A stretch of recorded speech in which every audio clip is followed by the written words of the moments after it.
Welcome to Below the Line, where we talk about working in Hollywood from the crew perspective. My name is Skid. I'm a former assistant director and your host. Quiet on the set. Today we're talking about Our Flag Means Death, the 10-episode series that aired on HBO Max last March. And returning to the podcast is first assistant director Emily Hogan. Emily, nice to see you again. Good to see you. Thanks for having me back, Skid. Now, a warning for listeners, today's conversation may contain spoilers. Emily, for the benefit of our listeners who maybe are not familiar with what happens on a set, talk briefly about what your job is as the first AD. Sure. So as the first AD, I am in charge of the overall scheduling of an episode, along with assisting with breaking down the script, making sure we're prepared for whatever things the director and the showrunner might have in mind during shooting. And then while we're shooting, running the set, making sure we make our days and that everybody's on the same page. Now, you were the first AD on episodes 2, 3, 4, and 8 and 9. So there's two first ADs that break up a show like this. Going back and forth between filming, or is there something random about those episodes that you were involved in? No, when I took the job, they said, oh, you're going to do those episodes. So a block of 3 and a block of 2. Greg Pollock, who is awesome and wonderful. We had just an amazing department, did the pilot. And then I'm not sure how they decided to do that. So he did the pilot, which makes sense. Then they gave me 3. He did 2, I did 2, and then he did the last one. So it was an interesting breakdown. And I don't know if that was due to director scheduling and availability or how they chose to come to that way of splitting it up. But that's what we did. Now, did you do that block of episodes as a block? In other words, all shooting straight through, or were there breaks in between for prep between the 2, 3, and 4? No, so we shot 2, 3, and 4 together, which was interesting in itself. We were sharing, for those of you who may or may not have seen it, we did a lot of stunt casting. So we had some fabulous comedians come in and have these really wonderful characters that David Jenkins and the writers created.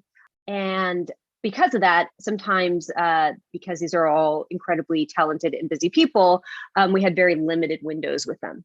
So that affected scheduling a little bit in terms of, even though I was doing 2, 3, and 4, there were crossovers in some of the other episodes. So there was a little bit of sharing going on there, but no. So I prepped 3 episodes. We shot 3 straight. And then while I was shooting, Greg prepped his 2. And then I prepped my next 2 while he was shooting. I didn't notice when I was watching. Did you have separate directors for each of those episodes? So you're working with 3 directors, or one person directed all 3?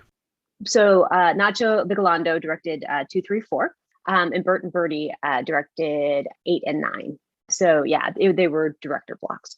Got it. Now, for production itself, I think one of the interesting things watching this show is that so much of it takes place on boats. How much real boat are you on? How much is built on stage? Like, how did that work from sort of what's real and what's not?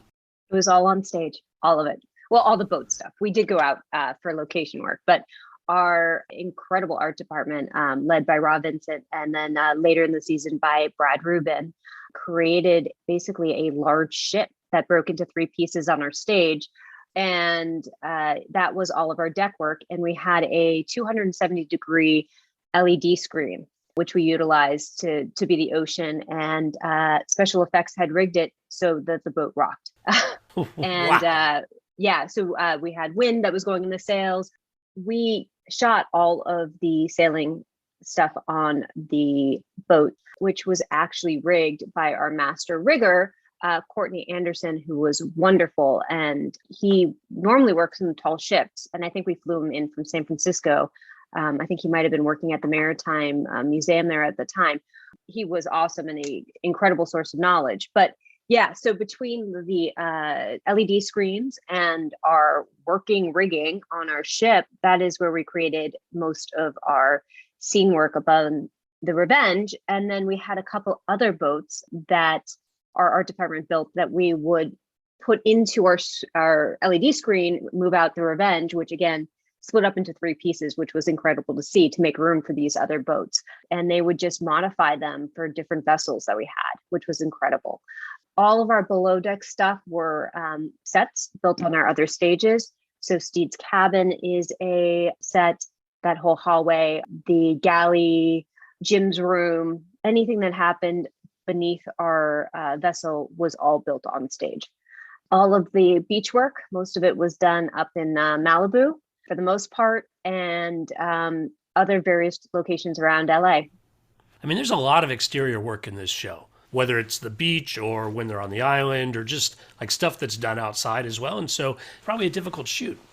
It was very challenging. And in fact, beaches are notoriously difficult to shoot on, especially with tides and everything else. And what's really interesting is, so because we were doing this block of 3, we had a significant shooting schedule and we were prepping about a month and a half before. And so we went to scout the beach, and Cynthia Pushek, our DP, and Nacho, the director, and I sat there for 4 or 5 hours walking through where all the scenes were going to take place, how we were going to do it, because we were also on a very challenging shooting schedule for the show. And we had it all worked out. And then when we showed up a month and a half later, like 6 feet of sand had washed away and the beach looked entirely different. And so we had to reblock everything on the day because it was an entirely new landscape than what we had originally looked at. I can't imagine.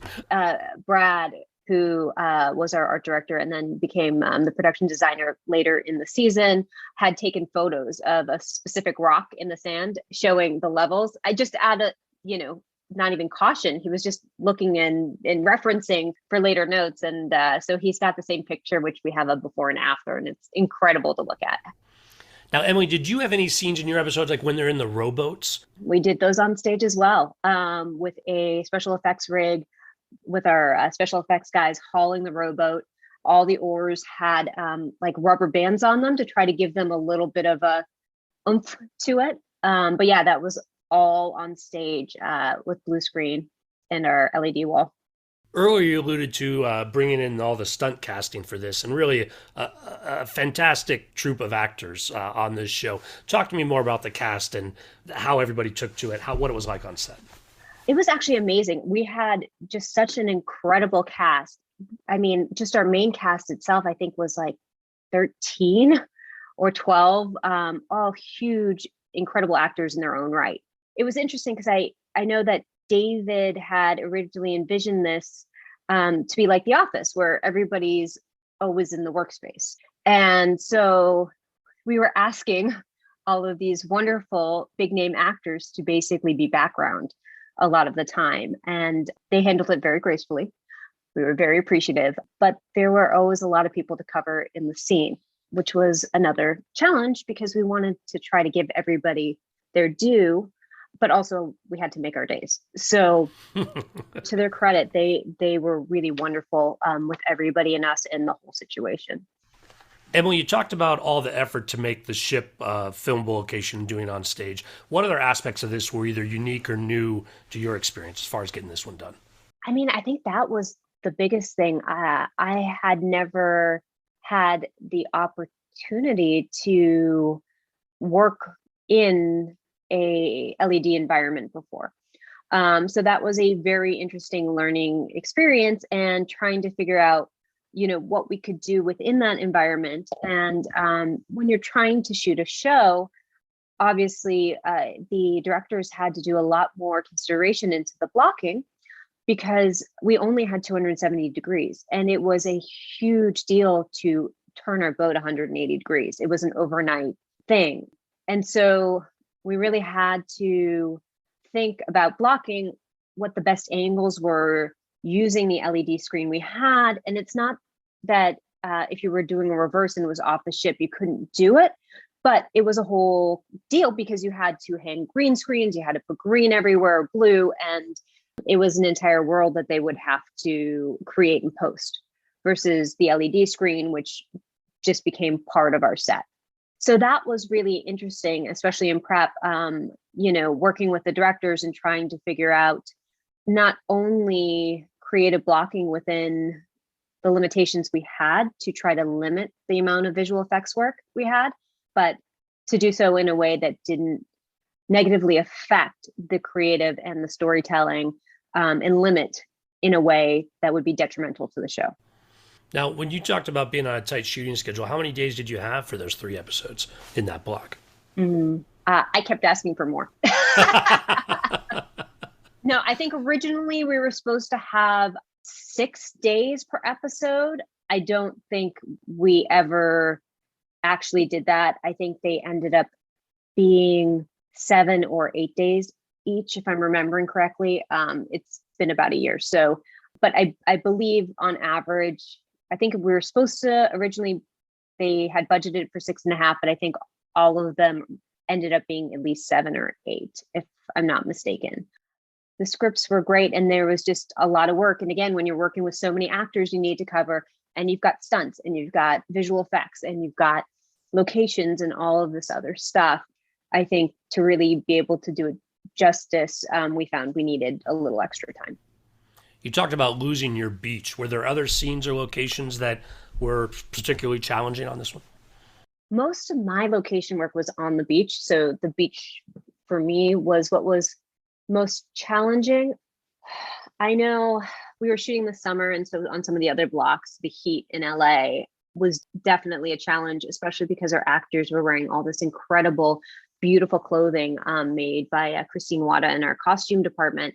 That was all these heavy silks and layers and petticoats and everything else. And they were, it was very hot during that summer and everybody was melting. So that was a bit of a challenge as well.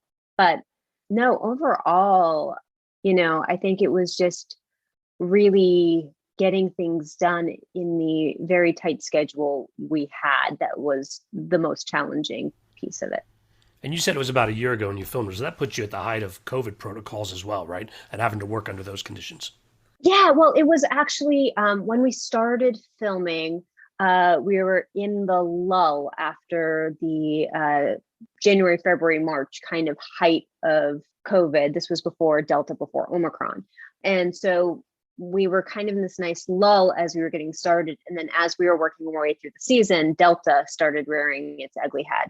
And so, yes, we did have to deal with the COVID of it all a little bit, although we were working much more under normal conditions, fully masked and everything, as everybody still is, but much more almost back to pre-COVID, people working together, not shifting, not taking turns, and it helped actually that we were on this large open deck, because in terms of space, it was the soundstage was what our room was. And so we had full ventilation up there and everything else, which definitely, I think, made people feel a little bit better and a little bit safer versus some of our other sets were a little bit more claustrophobic. I can imagine that with COVID concerns about sets that you have to take that into consideration when putting together this like interior boat scenes, that are going to be tighter by nature, but you've got to construct it in a way that you're not taking extra risk. Yeah, exactly. And everybody, I think it's just part of the job now that people automatically start taking that into consideration when they're building sets. What walls can be pulled? How can we, help make things a little safer, but still keep the feel of the confines of a boat? Now, maybe not specific challenges, but were there scenes that were particularly fun that you sort of, even after all this time, that you think, yeah, I was really glad I was on set for that?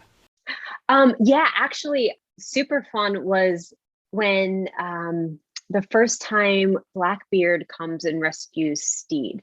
There's this whole like pirate battle, and Steed is being hanged and then gets cut down, and then we see Blackbeard kind of walk across the boat. That was a lot of fun to shoot. Steve Brown, our stunt coordinator, just was really awesome in choreographing all those things to the nines. And so we had a really good sense of where everybody was. And all of those stunt sequences were with these big pirate battles were lots and lots and lots of fun. And tell me a little about working with Taika Waititi, not in a director's role, but where he just gets to act, and how that was on set. He is a force to be reckoned with. No, he's great. He has a really interesting process where he just really likes to kind of keep running it and really get into the character and feel how it goes and just kind of really warm up into it. And he just goes with it. I mean, once he's kind of in character, he just keeps it rolling and keeps it moving and really, likes to play within the scene. I saw him at the DGA Awards once. I got to say hi. I held open the door to the bathroom when he was leaving, I think was the extent of our interaction. But yeah, he seemed like a nice guy to me as well. So it's, but I've never worked with him on set. Yeah, no, it's very cool watching his process. Any other standouts as far as the guest folks that came in for some of the smaller parts, or did you have Will Arnett in 8 and 9, or was that? I did. I had Will Arnett, and we actually only had, I think, 4 or 5 days with him. He had a very small window, and yeah, just total professional, total pro, just nailed it. And he and Taika got along very, very well, and so it was really interesting to kind of see them create that relationship between the two of them. Speaking of relationships, this show was well received by the LGBT plus community. Yes, it's been exceptionally well received, and it's been so lovely to see the outpouring of support. I think on set, it just was part of the story. We were just shooting relationships the way that you would shoot any relationship on any other show, and the characters were just free to be who they were, which was just really lovely. And I think that is a large part of why people have responded so well to it. Well, I know the show is getting a second season. Do you know anything about season 2? I know that they're shooting it in New Zealand, which is very exciting. But that is all I know. Do you know if you're making that trip, or you've probably moved on to other things by then? They have a couple ADs in New Zealand, I guess. They can find some local folks. They have some fabulous ADs in New Zealand, and I'm sure they will have a blast with it. So, all right. Well, we're going to watch for it either way. Emily, on that note, we're going to call it a wrap. Great having you here. Thank you so much. It's been fun. Listeners, I always appreciate your feedback. You'll find my contact info on our website, belowtheline.biz. That's B-I-Z. You'll also find past episodes and links to all of our social media. Emily, where else can we see your work? Are there things that are coming out soon or things that are out now? Mythic Quest Season 3 should be out this fall.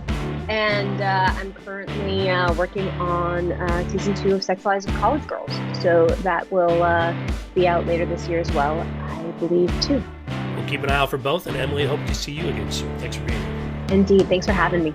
My closing credits, thanks to Curtis Five for our music, John Wan for our logo, and to all of our listeners, I appreciate you. Please rate us wherever you get your podcasts and share us with your friends. Thanks again from Below the Line.